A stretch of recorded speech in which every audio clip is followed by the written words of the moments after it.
Bali kehilangan seorang tokoh berpengaruh di masyarakat.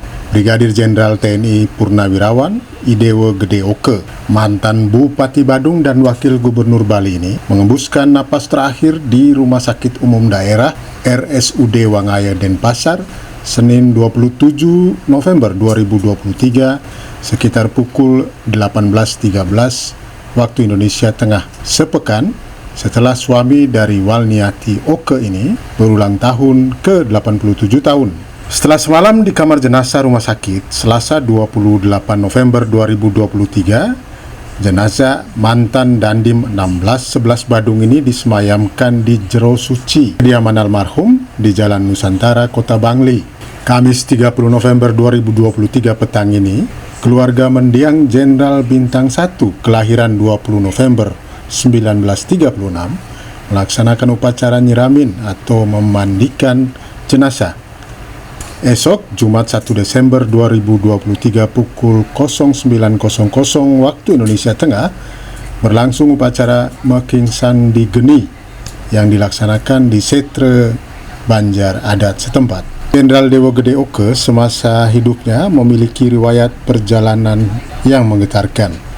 Tokoh Soksi yang dijuluki Suhardimannya Bali ini satu angkatan dengan mantan Panglima Angkatan Bersenjata dan Wakil Presiden Jenderal Tri Sutrisno saat mengikuti pendidikan di Akademi Zeni, Akademi Militer Angkatan Darat di Bandung tahun 1956 sampai 1960. Saat itu dua putra Bali, Mayor Jenderal TNI Cokorde Swastika dan Letnan Jenderal TNI Gede Awatsare juga sama-sama menjadi taruna. Berikut percakapan khusus dengan putra almarhum Dewa Anom di rumah mendiang Jenderal Dewo Gede Oke yang dikenal juga berjasa besar memajukan perguruan pencak silat Kertawisese tersebut.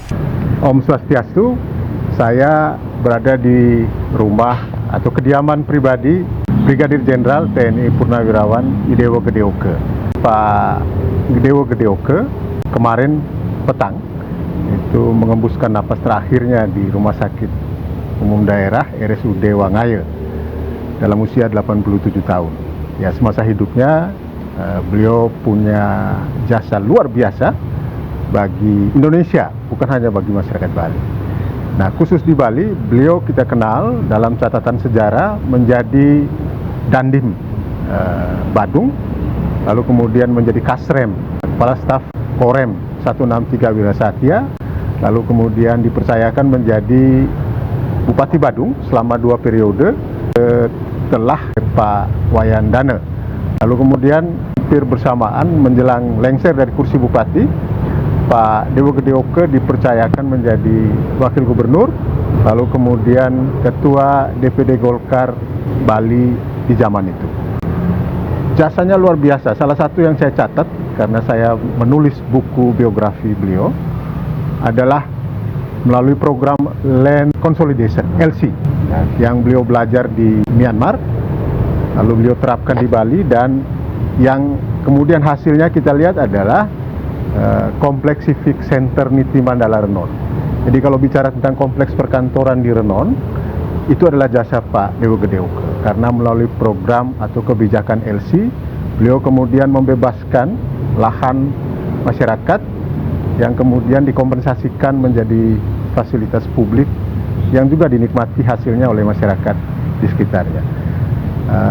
Konsep ini atau kebijakan ini yang lain juga terasa sangat konkret ketika beliau ikut menerapkannya di kawasan Jalan Gatot Subroto sekarang.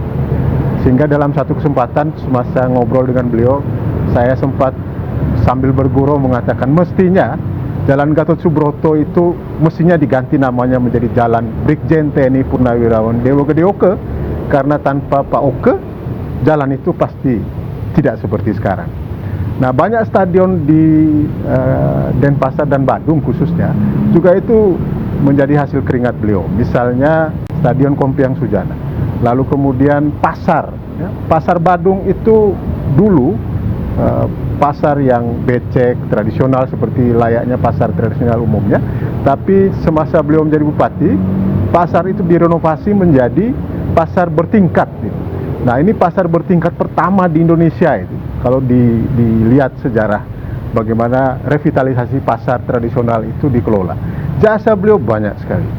Dan mungkin generasi sekarang banyak yang tidak tahu. Saya nanti akan mencoba mereview kembali video wawancara saya dengan almarhum. Mudah-mudahan bisa menjadi catatan sejarah yang mengesankan. Nah, saya bersama dengan Pak Anom dan Ibu, putra beliau, menantu beliau, yang saya kira kita ingin dapat informasi terutama tentang saat-saat beliau sebelum mengembuskan napas terakhir ya, sampai napas terakhir, rangkaian prosesi setelah meninggal ini. Swastiastu Pak Anom, Ibu, ini pasti duka mendalam dirasakan oleh keluarga ya. Tapi di usia 87 tahun beliau mendapat bonus usia yang luar biasa gitu.